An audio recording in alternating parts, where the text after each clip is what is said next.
যদি যুবক, বৃদ্ধ, মহিলা, পুরুষ এটা ধারণা করে নেয় যে হিদায়েত মসজিদ ব্যতীত অন্য কোন রং বেরঙ্গের ঘরে পাওয়া যায়, সে ভুলের মধ্যে রয়েছে।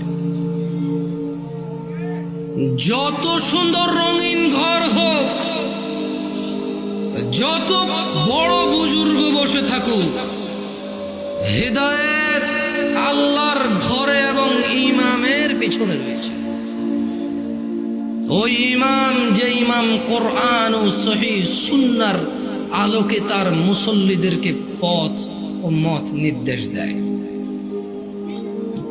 সময় থাকতে ফিরে আসো নয়াপাড়ার মানুষ। ওয়াল্লাহি তোমার গুলশানের বাড়ি গাজীপুর সদরের ওই ফ্ল্যাট আর ফ্ল্যাট, তোমার এই নয়াপাড়া গ্রামের 20 বিঘা সম্পদ, অথবা তুমি সে যার এগুলোর কোনো কিছুই নেই। তোমাকে বলে রাখি, তোমার রব কি দিয়েছে তোমাকে?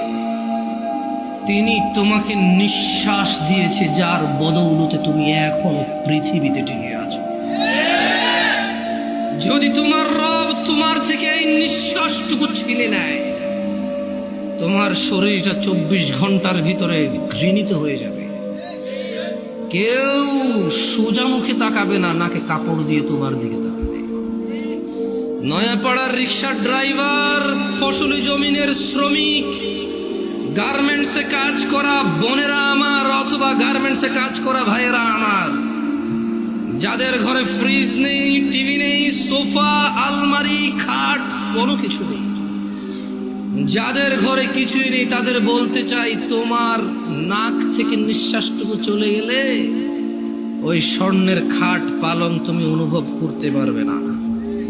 তোমার পূর্বে এই পৃথিবীর কেউ নিঃশ্বাস যাওয়ার পরে তার আধিপত্যের অনুভব করতে পারেনি, তুমিও পারো। জেনে রাখো নয়াপাড়ার দরিদ্র ধনীরা, তোমরা তোমাদের রবের দিকে আসো। যেখানে একজন নবী বলে, ওয়াকালা ইন্নী যাহিবুন ইলা রাব্বি সায়াহদিন,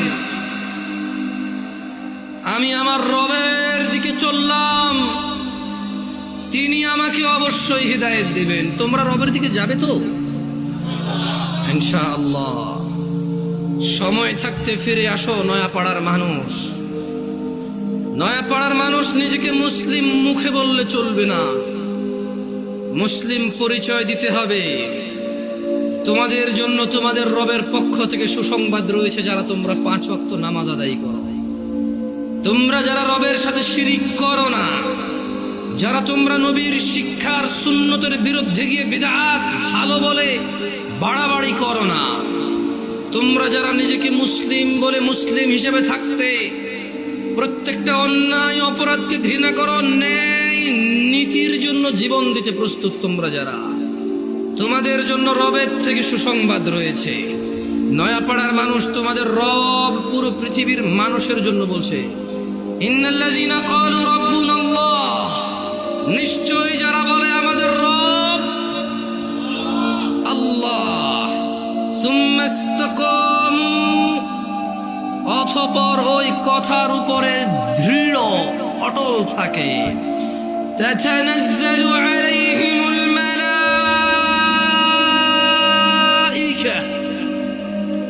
যারা বলে আমাদের রব হচ্ছে আল্লাহ, এই কথার উপর যারা অটল অবিচল থাকে, আল্লাহ বলছে তাতানাজ্জালু আলাইহিমুল মালাইকা, আল্লাহ এই লোকগুলোর জন্য ফেরেশতা নাজিল করে। ফেরেশতারা ওদেরকে বলে, আল্লাহ তাখাফু, তোমরা ভীত হয়ো না, কিচ্ছু করতে পারবে না কেউ তোমাদের। 70 বছরের জীবন কে কতই আর কষ্ট দেবে, কতটুকুই বা দরিদ্রতা ভুগবে, কতটুকুই বা অসুস্থতা ভুগবে, কতটুকুই বা লজ্জিত অথবা অপমানিত হবে, কতটুকুই বা অবহেলিত হবে, কতদিনই বা তোমাকে বিচার সালিশে ডাকা হবে না, কতজনই বা তোমার মেয়ের বিয়ের জন্য আসবে না। আল্লাহ তাখাফু, ভয় পেও না। কতজন কতদিন মারতে আসবে বলবে, কতজন কতদিন বলবে হুজুর এখানে কোরআন সুন্নাহর দাওয়াত দেন, আমাদের বিরুদ্ধে যায় এমন কিছু বলিয়েন না।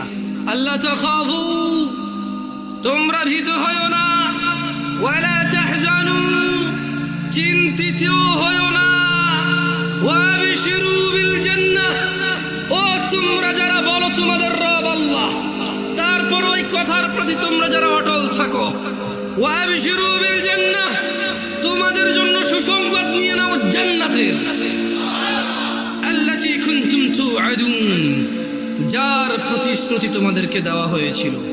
নাহনু আউলিয়াউকুম ফিল হায়াতিদ দুনিয়া ওয়া ফিল আখিরাহ, ও তোমরা যারা বলো আল্লাহ আমাদের রব এবং সেই কথায় অটল থাকো, তোমাদের বন্ধু এমপি নয়, মন্ত্রী নয়, তোমাদের বন্ধু এই এলাকার ধনী ব্যক্তি নয়, জজ নয়, ব্যারিস্টার নয়, পুলিশ নয়, র্যাব নয়, আর্মি নয়। আল্লাহ বলছে যে ফেরেশতারা বলবে নাহনু আউলিয়াউকুম, ও আল্লাহর বান্দারা আমরা ফেরেশতারা তোমাদের বন্ধু। কোথায় বন্ধু? ফিদ দুনিয়া, ফিল হায়াতিদ দুনিয়া, তোমরা এই দুনিয়াতে বেঁচে আসো, জেনে রাখো আমাদেরকে না দেখলো আমরা তোমাদের বন্ধু আউলিয়া। ওয়াফিল আখিরাহ, যখন মৃত্যুবরণ করে আখিরাতে যাবে ফেরেশতারা বলছে যে ওখানেও আমরা তোমাদের বন্ধু। ওয়ালাকুম ফিহা মা তাশতাহি আনফুসুকুম ওয়ালাকুম ফিহা মা তাদউন, আর সেখানে তোমাদের জন্য থাকবে যা কিছু তোমাদের মন চাইবে, এবং সেখানে তোমাদের জন্য থাকবে না যা তোমরা দাবি করবে। মানে যারা বলবে যে আল্লাহ আমাদের রব, এরপর 5 ওয়াক্ত নামাজ পড়ে এটাকে সাক্ষ্য দিবে, প্রত্যেক ওই অন্যায় কাজ থেকে নিজেকে বিরত রাখার সর্বোচ্চ চেষ্টা করবে, কোন অন্যায় লিপ্ত হলে সঙ্গে সঙ্গে ক্ষমা চেয়ে অনুতপ্ত হয়ে সে অন্যায় থেকে ফিরে আসবে, আর বেশি বেশি আল্লাহর প্রশংসা করবে, বেশি বেশি নিজের প্রতি যে অনুগ্রহ তার স্বীকৃতি দিবে, আল্লাহ যে অনুগ্রহ করেছে, পিতা মাতা আত্মীয় স্বজন সব দিকে খেয়াল রাখবে। ফেরেশতারা বলছে তোমাদের বন্ধু আমরা দুনিয়াতে, আখিরাতে ওখানে থাকবে তোমাদের যা কিছু মন চায়, আর যেটা যেটা তোমাদের থাকতে ইচ্ছে নেই সেটা সেটা রাখা হবে না ওখানে। মানে তোমারা মর্জি यार, जो तुम कहो वो हो, তোমার ইচ্ছা ইচ্ছা ওখানে, तुम क्या चाहते हो, কি লাগবে তোমার সেটাই রাখা হবে, কি লাগবে না তোমার সেটা রাখা হবে না। সুবহানাল্লাহ। নুজুলাম মিন গফুরির রহিম, এটা ক্ষমাশীল পরম দয়ালু আল্লাহর পক্ষ থেকে আপ্যায়ন। মানে একজন মানুষ জান্নাতে গেলে তার যা মন চাইবে তাই সে পাবে, আর যা মন চাইবে না তা ওখানে উপস্থিতি থাকবে না, এটা নাকি আল্লাহর পক্ষ থেকে